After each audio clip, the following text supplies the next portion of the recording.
for today's episode, sobrang nag-crave ako sa guya ng manok. Buti na lang may nabili ako sa Tiangge malapit sa amin. Tig-100 nga pala yung balot dito mga kasolid. Bumili ako ng 3 piraso. At i-share ko sa inyo ang masarap na luto dito. Kaya tara, simulan na natin to. At unahin natin pag-iwalay yung atay at balon-balunan. Maraming salamat sa mga bagong viewers at followers dyan. Welcome na welcome po kayo dito. At after ko naman silang mapaghiwalay mga kasolid, pagsasamahin ko naman yung mga atay at yung mga itlog. At shoutout nga rin pala sa mga masisipag nating workers dito sa Pinas at sa ating mga bayaning OFW, mag-ingat po kayo lahat dyan. At after ko naman silang mabalawan mga kasolid, dito naman tayo sa mga guya at sa mga balon-balunan. Bale, hiniwalay ko pala yung taba ng balon-balunan dahil ito yung gagawin nating panggisa mamaya. At lilinisin ko muna sila gamit ang asin para mawala yung dulas-dulas at the same time mawala din yung mabahong amoy. Shoutout kay Daryl Bulacsaw ng Cavite at si Jonathan Gutierrez na Santo Rosario, Mexico, Pampanga. Maraming salamat po. At after ko naman silang malama sa asin mga kasolid, huhugasan ko lang ito ng paulit-ulit hanggang sa luminaw ang tubig para siguradong malinis. At eto na nga rin pala yung nakuha kong taba kanina galing sa mga balon-balunan. Bale, isasangag-sangag ko lang to hanggang sa lumabas ang mantika. At dahil pwede na to mga kasolid, start na tayo maggisa ng sibuyas at bawang. At hahalu-haluin ko lang to hanggang sa lumabas ang napakabangong aroma. At sunod ko nang ilagay yung balon-balunan at yung guya ng manok. Bale, sasangkapan ko lang ito ng pamintang durog at daon ng laurel. Sobrang napakatigas kasi ng mga to mga kasolid, kaya inuna ko na. At tatakpan ko lang to ng nasa 10 minuto.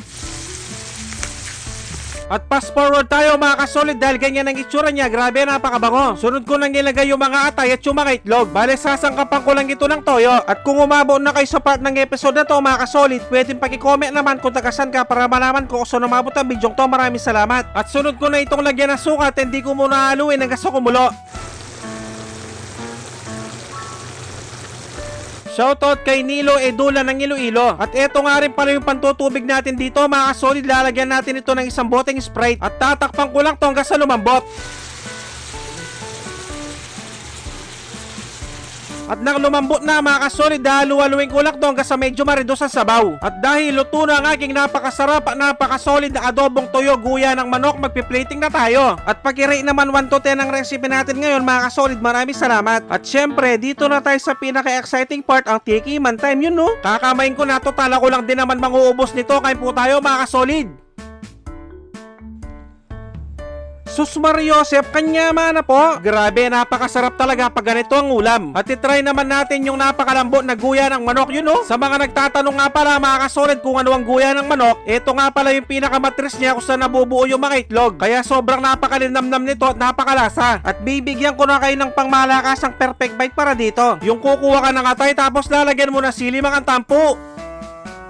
Taksya po, nakalasa ng kalasa. At kung tiyempong hating gabi nyo naman napanood to mga kasolid, mag-automatic pansit kanto na lang kayo mga bossing. Dapat yung spicy ha. At siguradong natatakab din ngayon si James Tuason, espiritu ng Hong Kong. Maraming salamat sa mga walang sawang sumusuporta at sumusubaybay sa aking mga video. At sa mga walang sawang nagsishare, maraming salamat, napakasolid nyo. Sobrang na-appreciate namin kayo lahat. Magkita-kita ulit tayo next episode. Magluto na kayo ng napakasarap at napakasolid na guya ng manok. Maraming salamat sa panonood. Mag-ingat ang lahat, basta Kapampangan, manyaman!